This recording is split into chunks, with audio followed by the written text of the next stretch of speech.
我哋去完玩啦，我哋搭車由呢個落馬洲翻去粉嶺。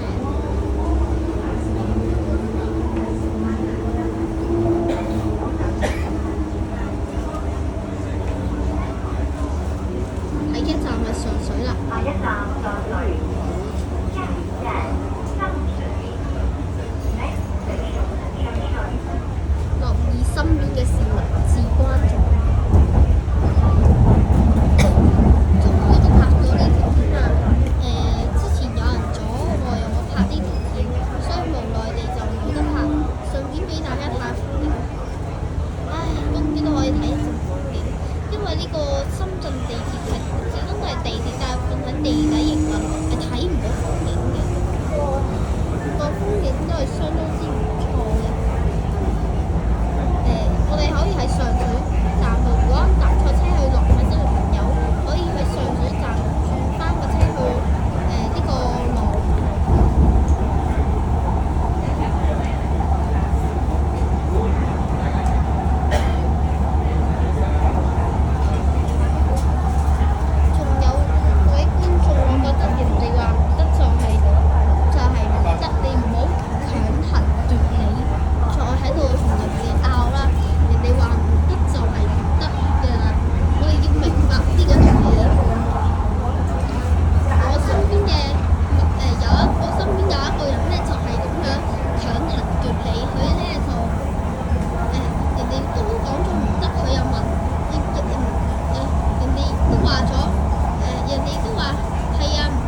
下一站就係我哋嘅粉嶺，我哋就會落車。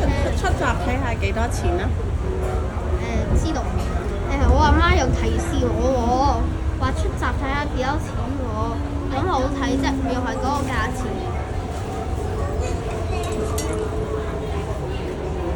費事影到人哋啦，睇下車門打開係咩樣先。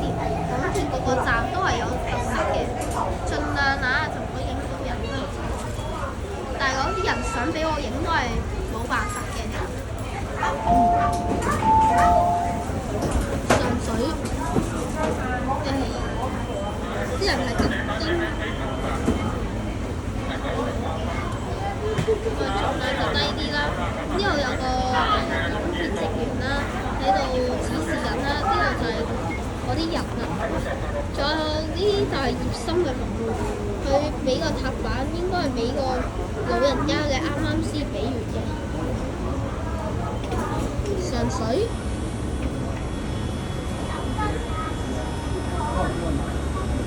對話。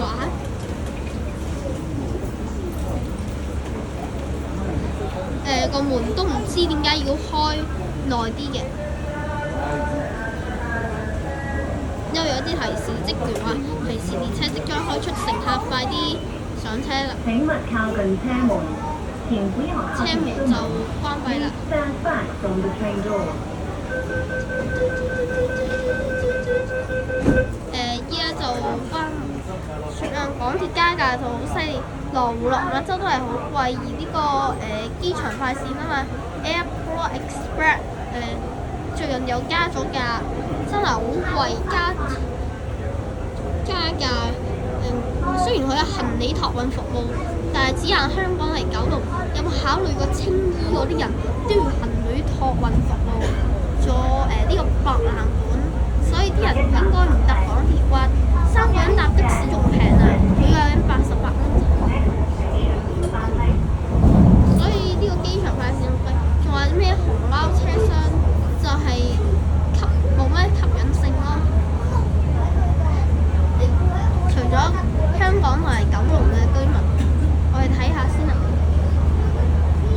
第一站就係粉嶺。因為依家人多啊，我哋又唔可以影到個電視，盡量影嗰個小彩蛋。呢度竟然黑咗喎，呢個景喎，真係好有趣啊！提示大家小心月台空隙啦。我坐咗嚟呢個情侶座，好啦，我哋即將落車啦。到達我哋嘅粉嶺啦，粉嶺呢度就有閘門，仲要影少少嘢。好啦，今條片即將結束。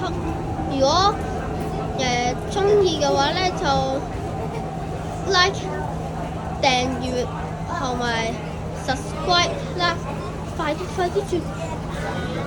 OK，咁拜拜。